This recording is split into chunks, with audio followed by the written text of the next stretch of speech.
Rồi. Mũ đâu?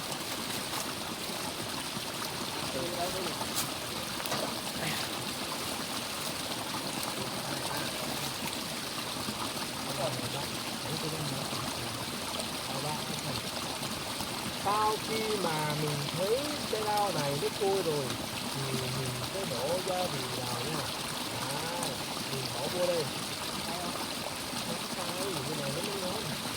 Mình cho nó bây giờ này cái lô là biết rồi. Tí con tôm một pha nhá. Bớt này đi. Này của tao mà. Rồi được rồi. Bây giờ mình sẽ đảo lại. Để đau. Không biết cái gì hết.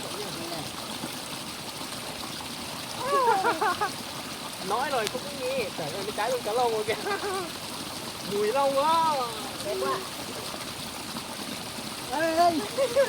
Thôi được rồi. Bắt đi em. Hết à? Muốn lại ăn à? Muốn lại ăn được không thế nào?